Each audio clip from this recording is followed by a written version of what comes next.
दोस्तों आज हम बात करेंगे एक ऐसे फाइल्स के बारे में जिसकी चर्चा पूरे विश्व में हो रही है। उस फाइल्स का नाम है एप्स्टीन फाइल्स। क्या सच में भारत के प्रधानमंत्री नरेंद्र मोदी जी का नाम एप्स्टीन फाइल्स में मौजूद है? आइए जानते हैं आज के इसी वीडियो में। सबसे पहले समझ लेते हैं एप्स्टीन फाइल्स क्या है। जेफरी एप्स्टीन एक अमेरिकी फाइनेंसर था। 2019 में उस पर गंभीर आरोप लगे, खासकर नाबालिग लड़कियों के साथ शोषण और कई गंभीर गलतियों के साथ उसे गिरफ्तार किया गया, लेकिन उनकी मौत जेल में ही हो गई। आधिकारिक रिपोर्ट्स के अनुसार उसकी मौत आत्महत्या बताई गई, लेकिन इस केस से जुड़े कई दस्तावेज और कोर्ट रिकॉर्ड सामने आए, जिसे नाम दिया गया एप्स्टीन फाइल्स। इन फाइलों में उन लोगों के नाम थे जो किसी न किसी रूप में एप्स्टीन के संपर्क में थे, जैसे बड़े बड़े बिजनेसमैन, बड़े बड़े नेता, बड़े बड़े राजनेता, बड़े बड़े सेलिब्रिटी। लेकिन जरूरी बात, किसी फाइल में नाम शामिल होना और किसी अपराध में नाम शामिल होना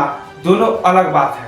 कई लोगों का नाम सिर्फ इसलिए शामिल है क्योंकि वह एप्स्टीन के संपर्क में थे, एप्स्टीन से मुलाकात किए, लेकिन उनकी नाम आपराधिक आरोप में शामिल नहीं हुआ है। अब सवाल उठता है, क्या डोनाल्ड ट्रंप का नाम एप्स्टीन फाइल्स में शामिल था? तो हाँ, बिल्कुल शामिल था। वह कभी न कभी एप्स्टीन से सामाजिक रूप से मुलाकात किए थे और संपर्क में भी थे, लेकिन अभी तक अदालत ने यह साबित नहीं कर पाई है कि वह एप्स्टीन के गंभीर आरोप में शामिल थे, अपराध में शामिल थे या नहीं थे। हालांकि उनकी कई वीडियो सामने भी आई है, कई गलत वीडियो सामने भी आई है, और यह मुद्दा अमेरिका में बहुत ही राजनीतिक बन गई है और ट्रंप के खिलाफ अमेरिकी लोग, अमेरिका के नागरिक सड़कों पर उतर भी आई है और प्रदर्शन भी करने लगी है। अब उठता है सबसे बड़ा सवाल, क्या भारत के प्रधानमंत्री नरेंद्र मोदी जी का नाम एप्स्टीन फाइल्स में मौजूद है? अब तक सार्वजनिक रूप से उपलब्ध अदालत के दस्तावेजों या विश्वसनीय अंतर्राष्ट्रीय मीडिया रिपोर्ट्स में भारत के प्रधानमंत्री नरेंद्र मोदी जी का नाम एप्स्टीन फाइल्स में जुड़ा हुआ साबित नहीं हुआ है। मीडिया में कई तरह की बातें और गंभीर आरोप लगाए जाते हैं, लेकिन किसी भी गंभीर आरोप लगाने के लिए पुख्ता कानूनी सबूत जरूरी होता है। राजनीति में पक्ष या विपक्ष हमेशा एक दूसरे पर गंभीर आरोप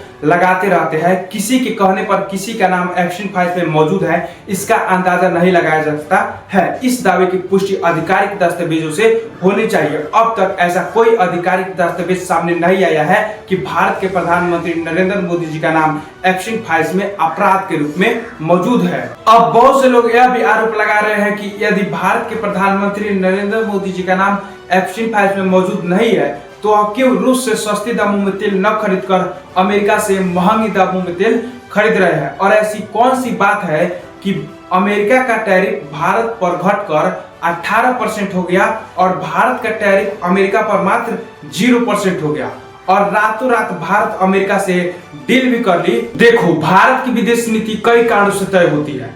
आर्थिक हित, वैश्विक दबाव, प्रतिबंध, कूटनीतिज्ञ, बाजार की कीमतें। रूस और अमेरिका से तेल खरीदने का फैसला आर्थिक और रणनीतिक कारणों से आधारित होती है।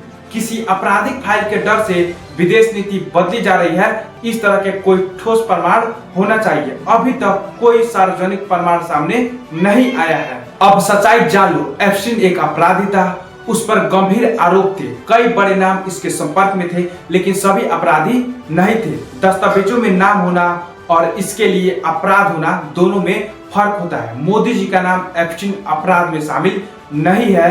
राजनीतिक दबाव और सच्चाई में फर्क होता है। दोस्तों, आजकल सोशल मीडिया पर कोई भी खबर बहुत तेजी से वायरल होता है। हमें किसी भी बात पर विश्वास करने से पहले यह देखना चाहिए क्या अदालत ने इसे सच साबित किया है या सिर्फ राजनीतिक बयान है। किसी पर गंभीर आरोप लगाना सही है, लेकिन प्रमाण के साथ। यदि प्रमाण नहीं है तो किसी पर गंभीर आरोप लगाना गलत है। आपको क्या लगता है, क्या सोशल मीडिया के हर खबरों पर विश्वास करना चाहिए? और क्या नरेंद्र मोदी जी का नाम एप्स्टीन फाइल्स में मौजूद है? और क्या नरेंद्र मोदी जी ट्रंप के डर से तेल रूस से न खरीदकर अमेरिका से खरीद रहे हैं? कमेंट में बताओ।